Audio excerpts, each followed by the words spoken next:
Hey everybody, today we have a Panasonic PT-LB20U. It came in because it wasn't recognizing the lamp and it had an image problem. The not recognizing the lamp had a red LED here, and all I had to do was reset the lamp hour counter using the menu buttons on the back. Now that I have it up and running, you can see that the image is not white. It should look like that. But you can see there's all sorts of color aberrations. This is an LCD, so you're not seeing that scrolling thing that you would see on DLP.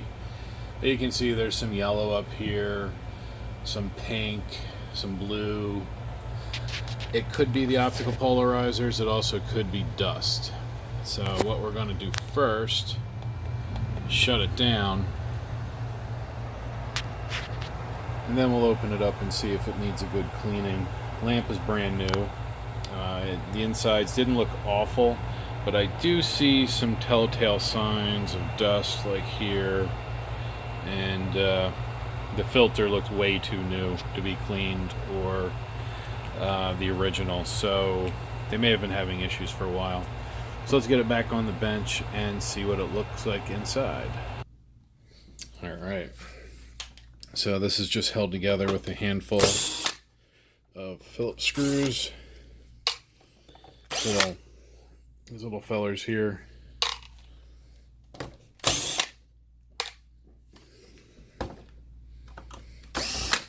The hex security screws, or torque security screws, are for the mount,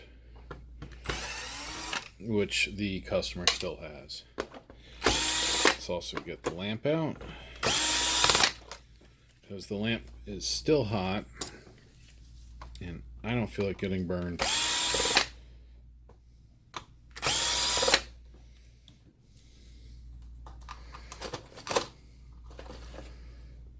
There we go. That's a ETLAB10, if I remember correctly. This one's using a Osram bulb. Just set that over here out of the way.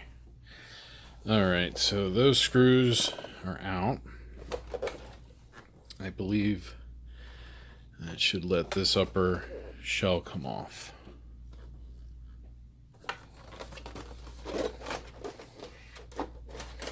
Yep, it's like that. There is a keyboard. Pop that out. Alright, on the surface it looked okay, but then I noticed in here dust. A lot of dust. Fine dust at that. You can see that when and there's plenty in there. So I'm wondering if that's really the problem here. We need to get under here to where the LCD panels are. You can see the lamp sits here, shines that way. And when we lift this board up, you'll see all kinds of optics that end up over here. You can see the all the IC's power and control stuff. Now first, going to disconnect the LCD flex.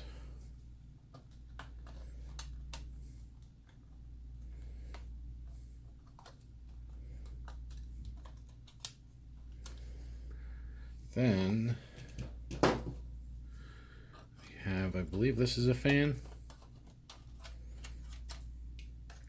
I'm going to try and flip the board that way, disconnect as little as possible.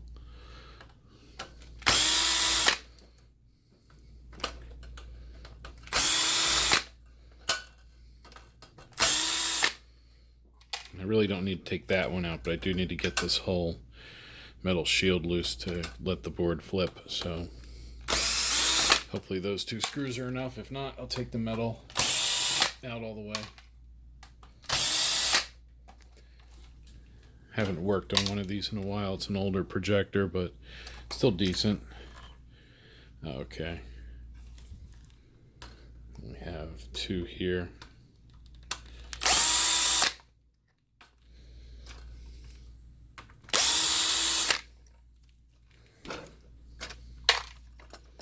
Oh, yeah.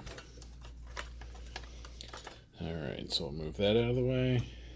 Now we can flip the board out of the way. Here we go. Now we're inside where I need to be. I'm just going to take this out. I'll need to clean in here, and that'll make access to the lamp area a little easier to get to. But so I don't mix up the weird screw, I'm just going to set it there. Alright, so I don't think the polarizers are going to be bad. They are, let's see, I'll zoom you in. They're in here. There we go. There's one mounted to the LCD and then another one mounted to the optics. There's the adjustment for one of them right here. We're not going to touch those screws, but we will take these screws out because I want to remove the entire LCD assembly. Let's see, so it's one there and then one here.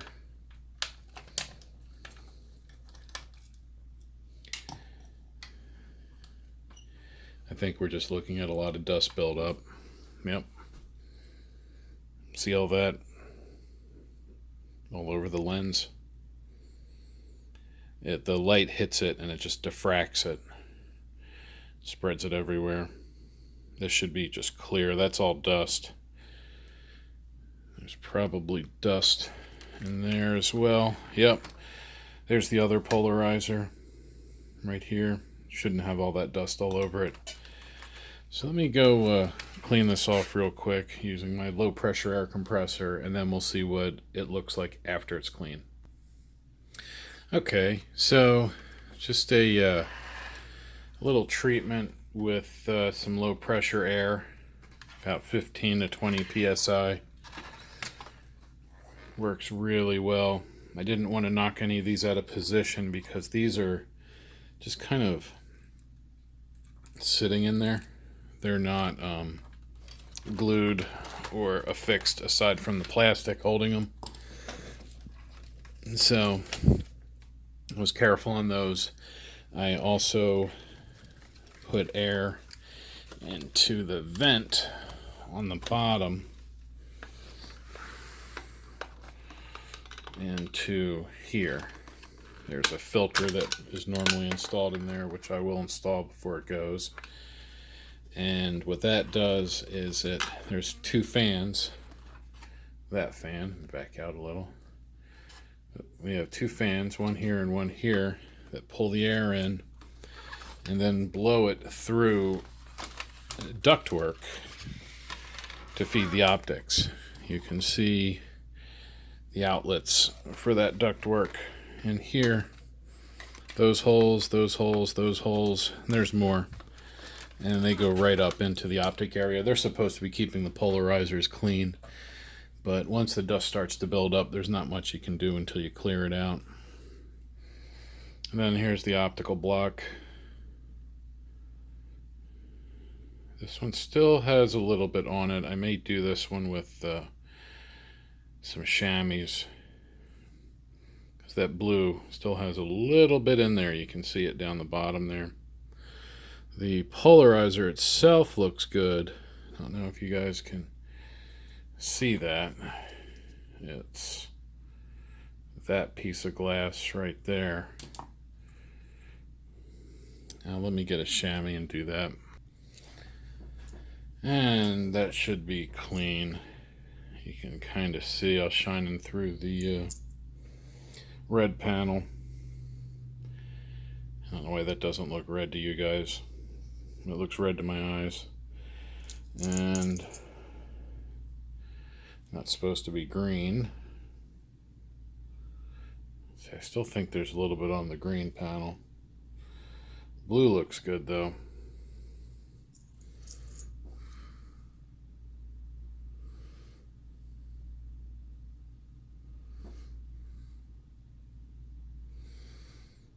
Green still needs a little bit. Now sometimes people message me and ask me how I clean behind here.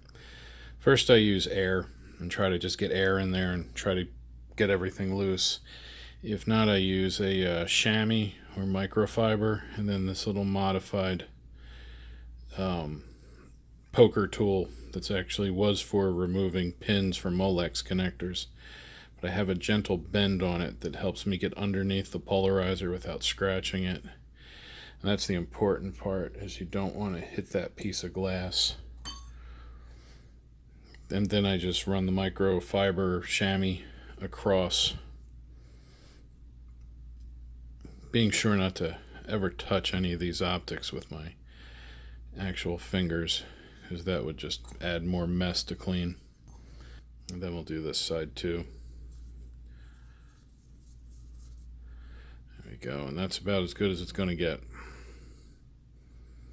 This is it's an old projector. Forget what year, but it's pretty old. 2003 maybe. Let's see if there's any date codes.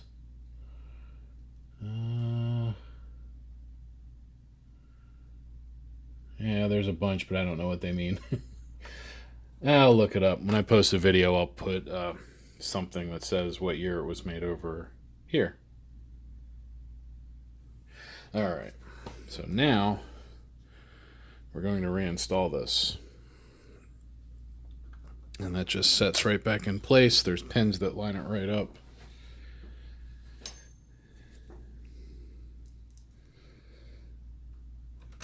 And now you don't have to specifically torque these, but what I do is just kind of bring them down about the same, just get it snug, and then get the other one snug. I bring them down till they stop, and then just a little bit more.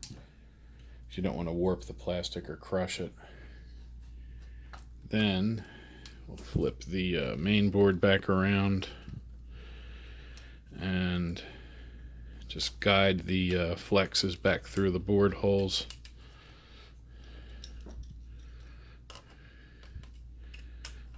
There we go. Just make sure they're where you can get to them.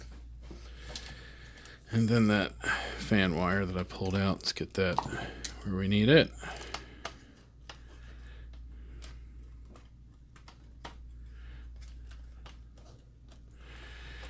And then just kind of wiggle it all into place.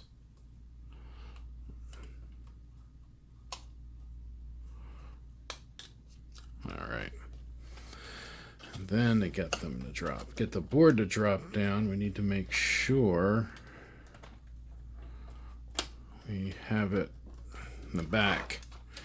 This part's important. There's a notch right there you need to line up, and you want to make sure that this panel is behind that metal in both cases, because that's what the screw is going to hold into. And we'll put the back panel on first, because that will hold the rear of the board in place.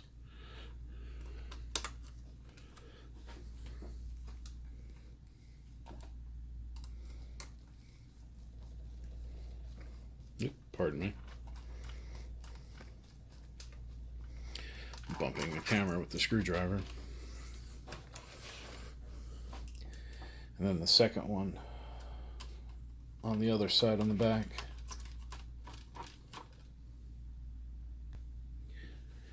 Then we'll put the rest of the screws. Oh, careful, make sure this plastic piece is on the outside. And then, of course, the odd screw out. And we'll set this back in and plug this in first.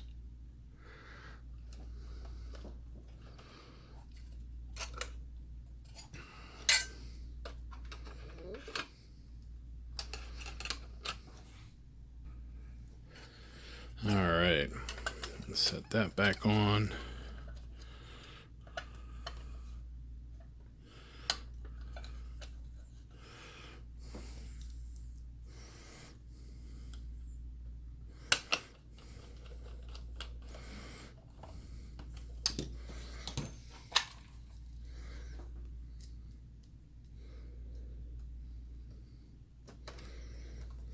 Now I could use a power driver here, but I don't want to strip the threads, these aluminum plates, will strip out very easily.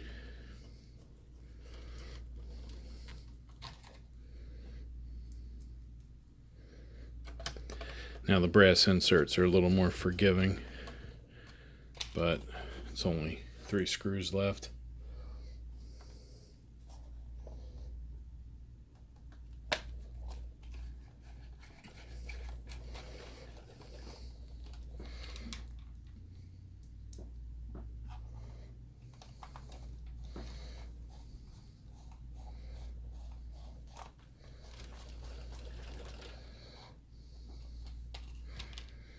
And then lastly, this one. And after this, we'll reattach these. And then we'll put the lamp in and take it out and try it. So again, for doing these, you want to slide them all the way in, make sure they're straight, and then lock them. Now it's probably, if you've never done this before, it's probably wise to maybe make a mark with a marker so you can make sure you're pushed in all the way. Because a lot of times these cables have compound ends. These don't, but if I find one that does, I'll show you. Not in this projector, obviously. Alright, so, well, that was there. We'll just leave that there. And then we have the top, which I also cleaned.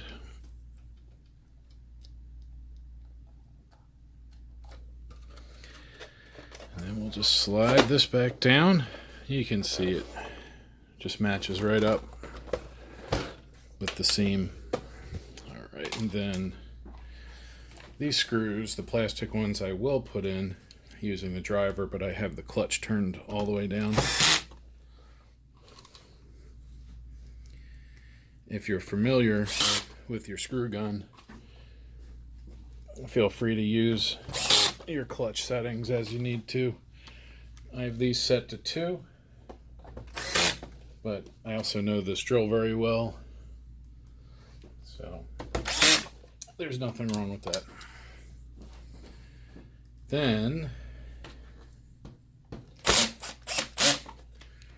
we'll put the lamp back in. It's cooled down a bunch by now. That just drops right in. You want to make sure those alignment pins come through. If they don't, you don't have it down all the way.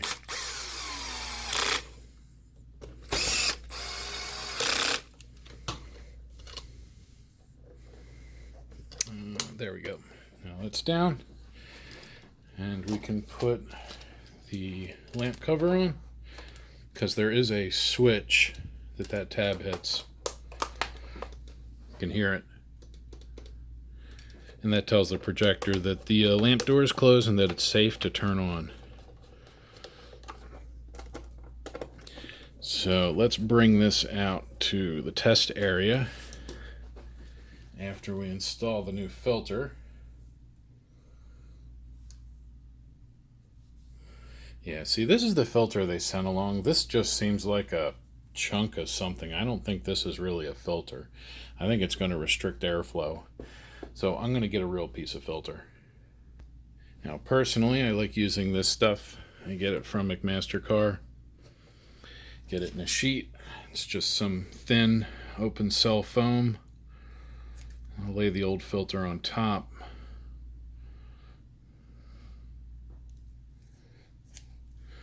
And I just kind of cut it to match. It may take some trimming, but let's see. Not bad. Take the corners off a little.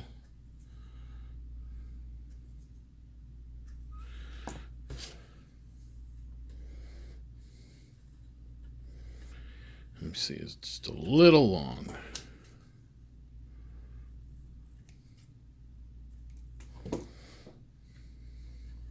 All right, I like that.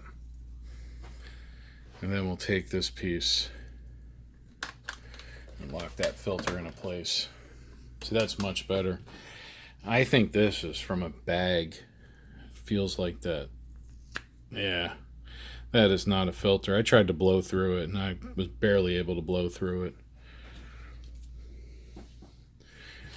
Alright, so now it's ready for testing. Alright, for testing we're going to do RGB with a plain white image.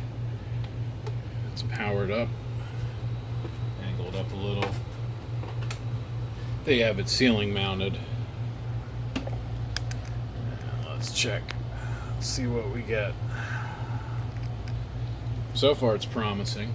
It's still dim, but it's definitely promising.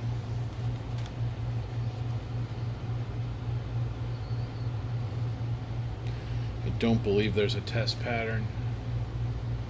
I think it's a little too old. Let's see, option. No. On-screen display is on.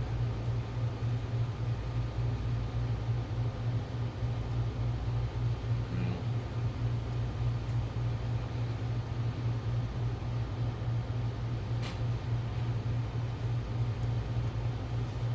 Well, that looks a lot better. Looks kind of blue on the camera, but that's white. Trying to see if I can, let's see. No white balance settings are available to me at the moment, so you'll just have to take my word for it. That's definitely white. Let's look at some color bars, shall we?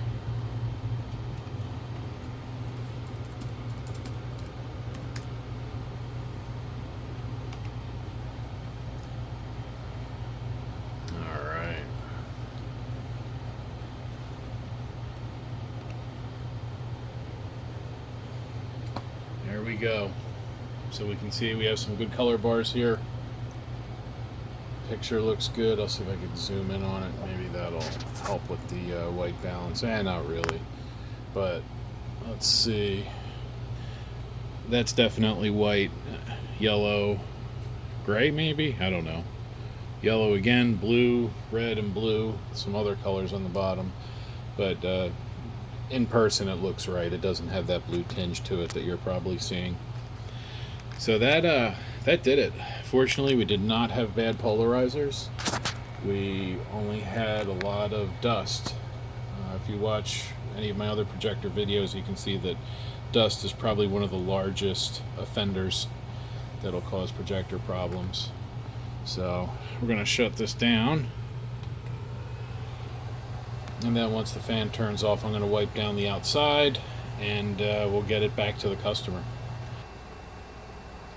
And that's all there is to it. As usual, if you have any questions, leave them in the comments below.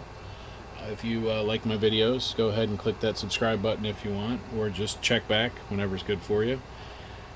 And as usual, thank you for watching.